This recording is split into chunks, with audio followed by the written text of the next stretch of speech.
శ్రీరెడ్డి ఈ పేరు తెలియని వాళ్ళంటూ ఎవరు ఉండరు. ఎప్పుడైతే వైసీపీ పార్టీ ప్రభుత్వంలో ఉందో, అధికారంలో ఉందో, అప్పుడు 2019 నుంచి 2024 వరకు ఎవరైనా సోషల్ మీడియాలో గట్టిగా హల్చల్ చేసి ఫేమస్ అయ్యారా అంటే అది శ్రీరెడ్డి అనే చెప్పుకోవాలి. ఎక్కడ చూసినా, ఏ ప్లాట్‌ఫామ్ లో చూసినా, ఇన్‌స్టాగ్రామ్ లో గాని, యూట్యూబ్ లో గాని, ఫేస్‌బుక్ లో గాని ఎక్కడ చూసినా ఆమెకు సంబంధించిన పోస్టులు, ఆమె సంబంధించిన మాటలు, ఆమెకు సంబంధించిన వంటకాలు. అంటే ఆమె కూడా చాలా తెలివిగా, చాలా గట్టిగా ధూమ్ ధామ్ గా మాట్లాడుతూనే ఉంటారు. అది ఏ విషయంలో అయినా సరే. ముఖ్యంగా వైసీపీ పార్టీకి సంబంధించి జగన్ భజన చేయడం అయితే ఇంకా మెయిన్ ప్రధానంగా అని చెప్పుకోవాలి. ప్రతి విషయంలో జగనన్న జగనన్న జగనన్న అని జగనన్నని నెత్తిన పెట్టుకుంటూ మాట్లాడడం, ఇటు వైసీపీ పార్టీకి సంబంధించిన అందరి గురించి మాట్లాడడం, మరీ ముఖ్యంగా ఇటు ప్రతిపక్ష పార్టీలైన టీడీపీ పార్టీ గురించి గాని, జనసేన పార్టీ గురించి గాని, వీళ్ళ గురించి వాళ్ళని బాగా వ్యతిరేకిస్తూ వ్యంగ్యంగా వెటకారంగా మాట్లాడడం ఆమె ప్రత్యేకతనే చెప్పుకోవాలి. ఇక ఈ విధంగా 2019 నుంచి 2024 వరకు ఇష్టానుసారంగా నోటికొచ్చిన మాటలు మాట్లాడుతూనే ఉంది.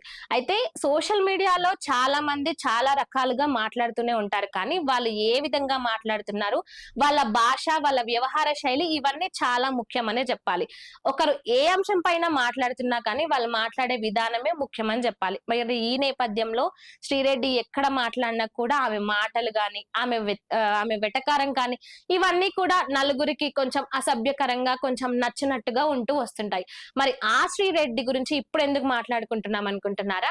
ఎప్పుడైతే వైసీపీ పార్టీ అధికారం నుంచి తప్పుకుందో ఇక ఆ తర్వాత శ్రీరెడ్డి సైలెంట్ గా ఉంటూ వస్తుంది. ఇక ఈ నేపథ్యంలో మళ్ళీ ఆమె ఇటు సోషల్ మీడియాలో రీసెంట్ గా ఒక పోస్ట్ చేసిందంటే, ఒక వీడియోలో మాట్లాడుతూ ఎంత పద్ధతిగా, ఎంత చూడముచ్చటగా, అంటే ఈ విధంగా కూడా శ్రీరెడ్డి మాట్లాడుతుందా, ఇలాంటి శ్రీరెడ్డి, ఒకప్పటి శ్రీరెడ్డి వీళ్ళిద్దరు ఒకటేనా అనే విధంగా ఆమె మాట్లాడింది. నేను రీసెంట్ గా కొన్ని వీడియోస్ చూసానండి. ఒక హీరోయిన్,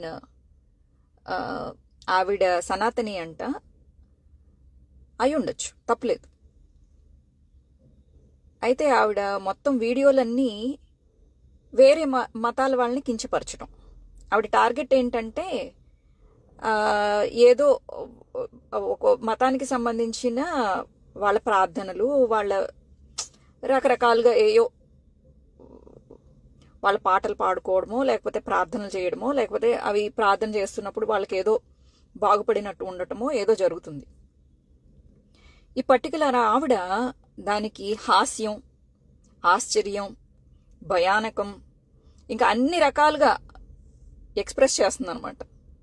నీకు అంత నటన తెలిసినప్పుడు నువ్వు ఈ పాటికి పెద్ద హీరోయిన్, ఆస్కార్ లెవెల్లో పెద్ద హీరోయిన్ అయిపోయి ఉండాలి. అండ్ ఆల్సో రెండోది,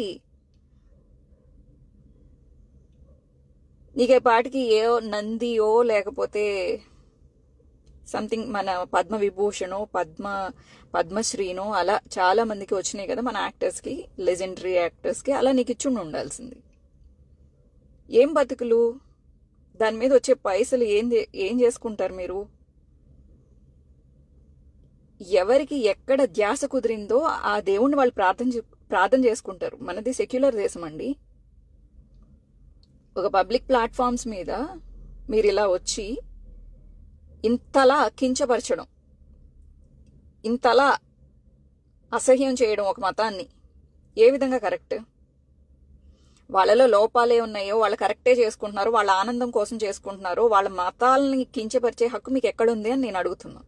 చాలా పద్ధతిగా మీరు గారు ఇలా చేయొద్దు, క్షమించండి, దయచేసి అని ఇలాంటి మాటలు శ్రీరెడ్డి నుంచి ఎవరు కూడా ఎక్స్పెక్ట్ చేయరు. కానీ ఆమె రీసెంట్ గా మాట్లాడిన వీడియోలో, అంటే సనాతన ధర్మం గురించి, ఎవరో ఒక హీరోయిన్ గురించి ఆమె మాట్లాడుతూ, అంటే మాట్లాడే మాటలు కూడా చాలా వెటకారంగా, వ్యంగ్యంగా మాట్లాడుతూ ఉంటుంది. అలాంటిది ఇప్పుడు చాలా మర్యాదగా గారు అంటూ, మీరు అంటూ, దయచేసి అంటూ, ఇలాంటి అంటే తెలుగులో స్వచ్ఛమైన పదాలను అసభ్యకరంగా వాడకుండా మంచి పదాలను వాడుతూ ఆమె మాట్లాడడం ఇప్పుడు సోషల్ మీడియాలో అందరూ కూడా అవాక్ అవుతున్నారు.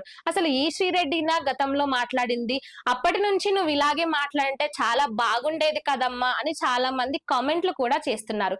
మరి 2019 నుంచి 2024 వరకు ఇష్టానుసారంగా నోటికొచ్చిన మాటలు మాట్లాడిన శ్రీరెడ్డి ఇప్పుడు ఎందుకు ఈ విధంగా ఇంత ఇప్పుడు ఎందుకు ఈ విధంగా ఇంత మర్యాదగా మాట్లాడుతుందనే డౌట్లు కూడా చాలా మందికి వస్తున్నాయి. అయితే గతంలో అంటే ఆమె ఎవరికి కూడా భయపడదు. ఆమెకు అనిపించింది, ఆమెకు నచ్చింది, ఇష్టం వచ్చినట్టు మాట్లాడేది ఆమె శైలి. కానీ ఆ తర్వాత ఎందుకు అంటే కూటమి అధికారంలోకి వచ్చిన తర్వాత కొంచెం భయపడిందనే చెప్పాలి. అంటే గతంలో వైసీపీ అధికారంలో ఉన్నప్పుడు ఇటు టీడీపీకి చెందిన నారా చంద్రబాబు నాయుడు గాని, లోకేష్ ని గాని, భువనేశ్వర్ ని గాని, వంగలపూడి అనితని గాని వీరందరినీ ఒక్కొక్కరిగా మాట్లాడుతూ అంటే ఫ్యామిలీలను కూడా ఇటు రాజకీయాల్లోకి లాగి మాట్లాడుతూ ఉన్నది ఆమె. ఇక ఇప్పుడు కూటమి అధికారంలోకి వచ్చిన తర్వాత ముఖ్యంగా ఒక పర్టికులర్ టైంలో ఆమె నన్ను క్షమించండి, పేరు పేరున దయచేసి నన్ను క్షమించండి అంటే ఇటు చంద్రబాబు నాయుడుకి, నారా లోకేష్ బాబుకి, అదే విధంగా భువనేశ్వరికి, ఇటు పవన్ కళ్యాణ్ కి గాని వీళ్ళందరినీ క్షమించండి అంటూ ఆమె మాట్లాడడం, ఈ విధంగా చూస్తే ఇప్పుడు ఎందుకో కొంచెం శ్రీరెడ్డి చాలా తగ్గి మాట్లాడుతుంది,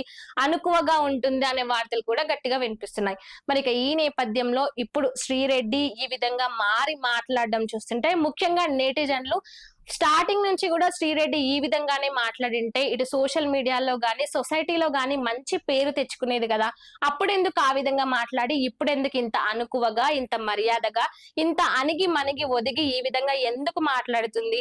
ఏమోలే, మొత్తానికైతే శ్రీరెడ్డి ఇప్పటికైనా తన శైలిని మార్చుకుంది, ఇప్పటికైనా నిదానంగా మాట్లాడుతుంది అని ఇటు సోషల్ మీడియాలో మాట్లాడుకుంటున్నారు.